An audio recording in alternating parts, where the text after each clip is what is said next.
സുന്ദര. Hello mister വൈദ്യൻ. Hi Mrs വൈദ്യ. പറയാ പോലെ ക്യാഷ് എല്ലാം റെഡി, എല്ലാം ഓക്കെയാണ്. നമ്മൾ പ്ലാൻ ചെയ്ത പോലെ ലോൺ എല്ലാം എടുക്കാൻ തയ്യാറായിട്ടുണ്ട്. മിസ്റ്റർ സുന്ദരൻ എടുക്കൂ. ഫയലല്ല, ക്യാഷ് എടുക്കൂ. 1 2 3 4 5.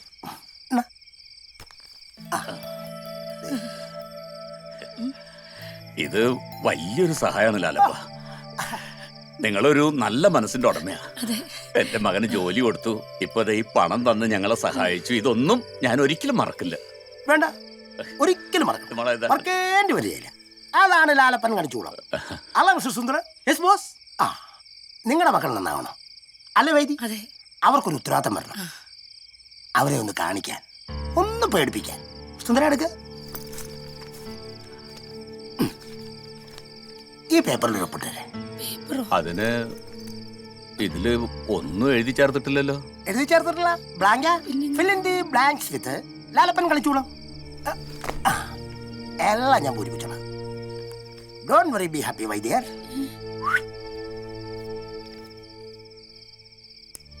ആ തെളിയുന്നുണ്ടല്ലോ. എക്സ്ക്യൂസ് മീ, വെറുതെ വേണ്ടി വന്നൊരു ഒപ്പിട്ടോളൂ. അതെന്തിനാ? കുട്ടിയുടെ ഏട്ടന്മാർക്ക് ഒരു ഉഷാർ വരട്ടെ. ഇട്ടോളൂ സുന്ദര. ഓക്കെ.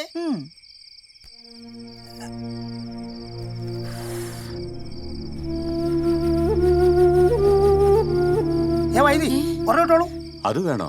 ഓ വൈദ്യരെ, വേണം. ഞാൻ പറഞ്ഞില്ലേ, മക്കളെ ഒന്ന് പേടിപ്പിക്കാൻ വേണ്ട. തിരിച്ചടവിന് നല്ല ശുഷ്കാന്തി ഉണ്ടാവും. ഇടൂ ഇടൂ.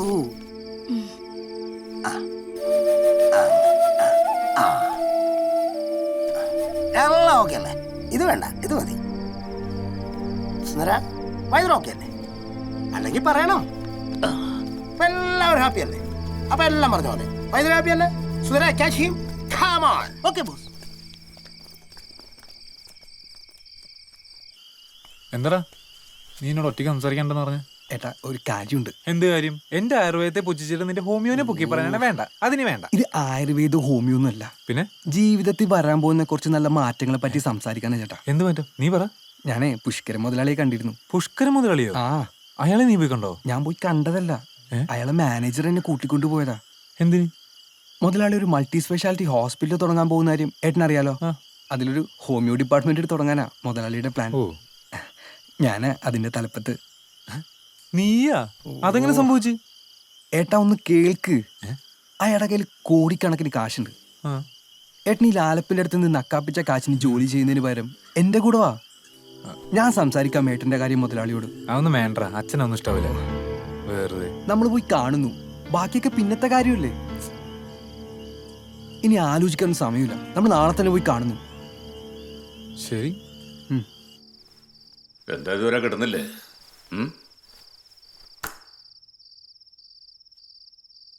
എന്താ എന്തു പറ്റി? എന്താ നിനക്കൊരു വല്ലായ്മ? മോൾക്ക് എന്തോ ഒരു പന്തികേട് പോലെ തോന്നി. എന്ത് പന്തികേട്? ആ പേപ്പറിലൊന്നും ഒപ്പിട്ട് കൊടുക്കേണ്ടിയില്ലായിരുന്നു എന്ന്. ഓ, അതാണ്. എന്തൊക്കെ എഴുതി ചേർക്കുന്നതെന്ന് ആർക്കറിയാം. എന്തോ ആ ലാലപ്പന്റെ മട്ടും ഭാവമൊന്നും അവക്കത്ര പിടിച്ച ലക്ഷണമില്ല. നിങ്ങൾ വെറുതെ ഓരോന്ന് ആലോചിച്ച് കൂട്ടണ്ട. കാര്യത്തിരി പൊങ്ങച്ചും വാചകടിയൊക്കെ ഉണ്ടെങ്കിലും അയാൾ ഒരു ശുദ്ധനാ. ഇതെപ്പം നമ്മളെ കടം വീട്ടാൻ പണം തന്ന് സഹായിച്ചില്ലേ? സുശ്രുതന്റെ കാര്യത്തിലും അയാൾക്കൊരു ശ്രദ്ധ ഉണ്ട്. അയാൾ പറഞ്ഞു കേട്ടില്ലേ, മക്കളുണ്ടാക്കിയ കടം മക്കള് തന്നെ വീട്ടട്ടെ. പിന്നെ ആ പേപ്പറിൽ ഒപ്പിട്ട കാര്യം അതും അയാൾ പറഞ്ഞല്ലോ, നമ്മളെ മക്കളെ ഒന്ന് പേടിപ്പിക്കാനാണെന്ന് അല്ലേ? ഇനിയുള്ളത് ആനന്ദിയുടെ കാര്യമാണ്. അതിനുള്ള വഴിയൊക്കെ ഞാൻ ആലോചിക്കുന്നുണ്ട്.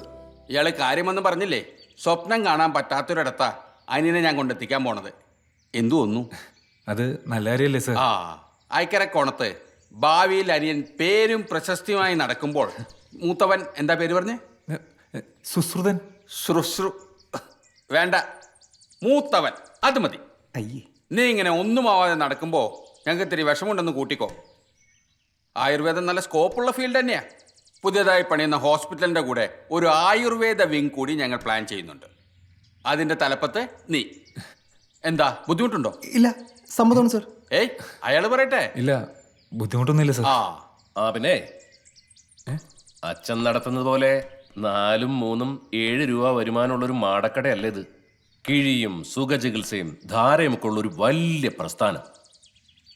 കേട്ടില്ലേ? ഇതൊക്കെയാണ് ഞങ്ങളുടെ പ്ലാൻ. അച്ഛനെ കണ്ട ഏതായാലും നിങ്ങൾ പഠിക്കണ്ട, പട്ടിണി കിടന്ന് വലഞ്ഞു പോവും. അച്ഛൻ്റെ കാര്യം നോക്കണ്ട സാറേ, പാരമ്പര്യം കിട്ടിയത് തുടർന്നുകൊണ്ട് പോകുന്നതേ ഉള്ളൂ. ഞങ്ങളെപ്പോലെ ബാങ്ക് ലോൺ എടുത്ത് പഠിച്ച ഡിഗ്രിയും സർട്ടിഫിക്കറ്റ് ഒന്നും അച്ഛനാവശ്യമില്ലല്ലോ. അതെ. എന്താ പറഞ്ഞ? അച്ഛന് സർട്ടിഫിക്കറ്റും ലൈസൻസ് ഒന്നും ഇല്ല അല്ലേ? ഇതേ കേട്ടോടാ, ചുരുക്കി പറഞ്ഞ വ്യാജ വൈദ്യൻ. അയ്യോ അങ്ങനെയല്ല സാർ. സാരമില്ല, നിങ്ങൾ പൊക്കോ. നിങ്ങളുടെ കാര്യം ഞങ്ങളൊന്ന് പ്ലാൻ ചെയ്യട്ടെ. മോനെ, നമുക്ക് ഇച്ചിരി പണിയുണ്ട്. എന്നാ ചെന്നാട്ടെ, ചെന്നാട്ടെ. ശരി, വാടാ. സമാധാനായി.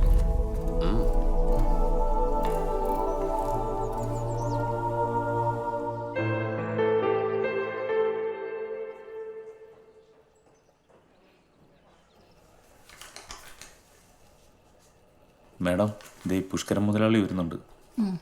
നമസ്കാരം മിനിസ്റ്ററെ. പുഷ്കരനോ? വരൂ, ഇരിക്കൂ. ഇവർ മെഡിക്കൽ കൗൺസിലെ ഡോക്ടർമാരാ. ഇവർക്കും എനിക്കും ഒരു ചെറിയ പരാതി ബോധിപ്പിക്കാനുണ്ട്.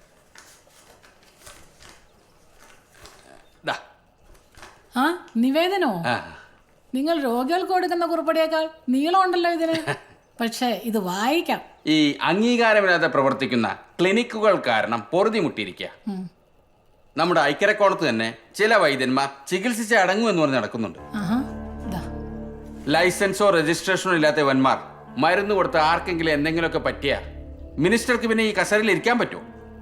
അല്ലെങ്കിൽ തന്നെ ആരോഗ്യ വകുപ്പിനെ പറ്റി ഒരുപാട് കംപ്ലൈൻറ്റ്സ് ഉണ്ട് നാട്ടുകാർക്ക്. പെട്ടെന്ന് എന്തെങ്കിലും ചെയ്യണം. നാട്ടുകാരുടെ നന്മ പ്രതീക്ഷിച്ചുകൊണ്ട് മാത്രം. ഞാൻ നോക്കിക്കൊള്ളാം.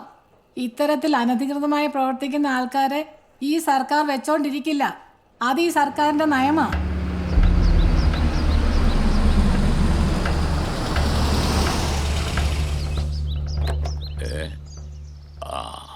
ഒരു കാര്യം ചെയ്യേ, ഇത് കഴിച്ചിട്ട് ഒരാഴ്ച കഴിഞ്ഞ് വിവരം പറയും. ഓ ശരി വൈദ്യരെ. ഓ ശരി.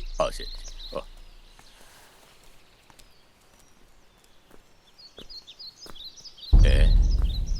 എന്താ? മിസ്റ്റർ മടത്തിപ്പറമ്പിൽ സുകുമാരൻ? അത് ഞാനാണ്.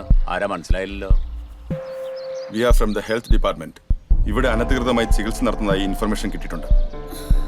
ഞങ്ങൾക്ക് ഇവിടെ ഒന്ന് സെർച്ച് ചെയ്യണം. ഞങ്ങളോട് സഹകരിക്കണം പ്ലീസ്. കാരണവന്മാരുടെ കാലം തൊട്ട് തുടങ്ങിയതാ. അതിന് ഇങ്ങനൊരു വ്യാഖ്യാനത്തിന്റെ ആവശ്യമില്ല. അതൊന്നും പറഞ്ഞിട്ട് കാര്യമില്ല. നിങ്ങൾക്ക് ഇതൊക്കെ ചെയ്യാൻ ലൈസൻസ് ഉണ്ടോ?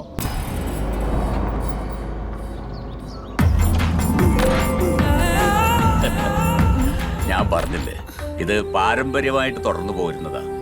അതിന് നിങ്ങൾ ഈ പറഞ്ഞതിന്റെ ഒന്നും ആവശ്യമില്ല.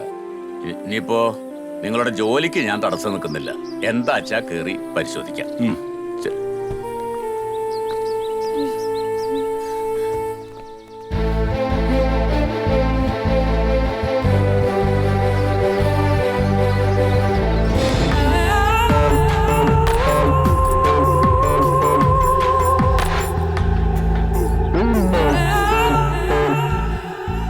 ഇനിയിപ്പോ അവര് കൊണ്ടുപോകും അച്ഛനെ.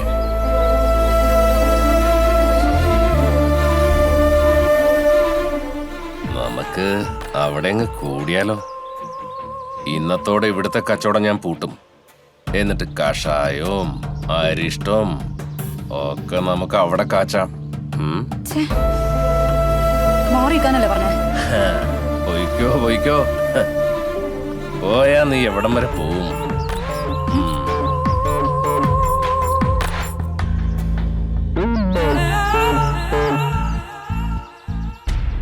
ഡാഡി, എന്തായി മോനെ? നമ്മൾ പ്ലാൻ ചെയ്ത പോലെ എല്ലാം സ്മൂത്ത് ആയിട്ട് നടക്കുന്നു. വൈദ്യരെ ഇപ്പൊ തന്നെ അറസ്റ്റ് ചെയ്യും. മിടുക്കൻ. ഡാഡിയുടെ മോൻ തന്നെയാടാ നീ. തിരിച്ചു പോരുമ്പോഴേ അയാളെ വീടും പറമ്പും എല്ലാം നശിപ്പിച്ചേക്ക്. ഒന്നും ബാക്കി വെക്കണ്ട.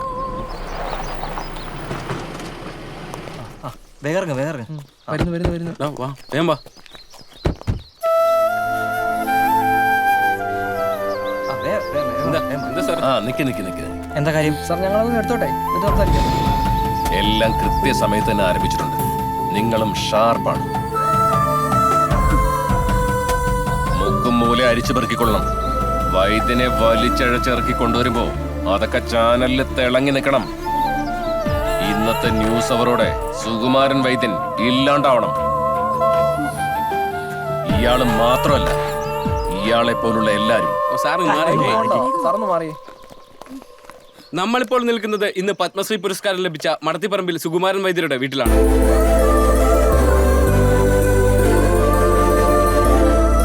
ചികിത്സാ രംഗത്തുള്ള സംഭാവനയ്ക്ക് കേരളത്തിലേക്ക് വീണ്ടും പത്മശ്രീ എത്തുകയാണ്. ഇതിൽ നമുക്ക് അഭിമാനിക്കാം. ഈ അവസരത്തിൽ അങ്ങേക്ക് എന്താണ് പറയാനുള്ളത്? അത് സന്തോഷം. ഇത് എനിക്ക് മാത്രം കിട്ടിയ ഒരു അംഗീകാരമായി ഞാൻ ഇതിനെ കാണുന്നില്ല. എന്നെ പോലെയുള്ള എല്ലാ വൈദ്യന്മാർക്കും ഞാൻ ഈ അംഗീകാരം പങ്കുവയ്ക്കുന്നു. ആയുർ കാമേയ മാനേന ധർമാർത്ഥ സുഖസാധന ആയുർവേദോപദേശേഷു വിധേയ പരമാധന. ആയുർവേദം രോഗം വരുമ്പോൾ ചികിത്സിക്കാനുള്ളത് മാത്രമല്ല, രോഗം വരാതെ നോക്കാനുള്ള ഉപാധി കൂടിയാണ്. ഈ പ്രകൃതിയും മനുഷ്യരും ഉള്ള കാലത്തോളം ആയുർവേദവും ഉണ്ടാകും. എന്നെപ്പോലുള്ള വൈദ്യന്മാരും